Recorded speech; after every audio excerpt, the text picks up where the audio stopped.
हज़रत ख्वाजा मुइनुद्दीन हसन चिश्ती, जिन्हें ख्वाजा गरीब नवाज कहा जाता है, भारतीय उपमहाद्वीप के सबसे महान सूफी संतों में से एक थे। आपकी पूरी जिंदगी प्यार, विनम्रता, दरियादिली, इबादत और इंसानियत की सेवा में गुजरी। आपकी तालीमों ने लाखों लोगों को अल्लाह के रास्ते की ओर मोड़ दिया। वाक़िया दिल्ली के एक जालिम बादशाह का एक बार की बात है, जब हज़रत ख्वाजा मुइनुद्दीन चिश्ती दिल्ली आए।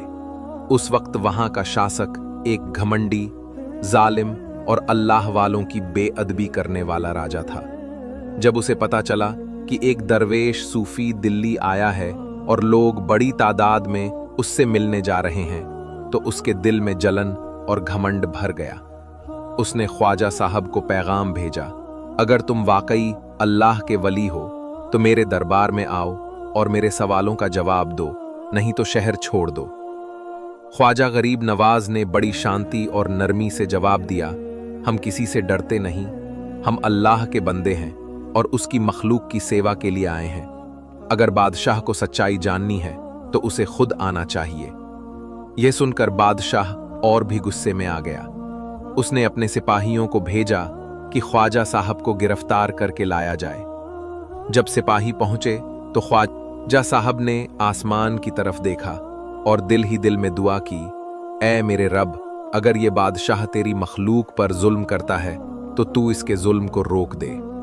कहते हैं कि उसी वक्त एक जोरदार तूफान उठा और बादशाह का महल हिलने लगा। बादशाह डर गया और तुरंत अपने वजीरों के साथ ख्वाजा साहब के पास पहुंचा। वो जमीन पर गिर पड़ा, माफी मांगी और कहा, ऐ अल्लाह के वली, मुझे माफ कर दो, मैं आपको पहचान नहीं सका।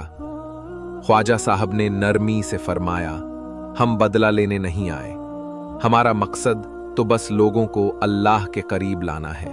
अगर तू भी इंसाफ करेगा तो अल्लाह तुझे इज्जत देगा। उसके बाद वो बादशाह तौबा कर नेक बन गया और ख्वाजा गरीब नवाज का मुरीद बन गया। सीख, इस वाक़ये से हमें यह सीखने को मिलता है कि असली अल्लाह वाले कभी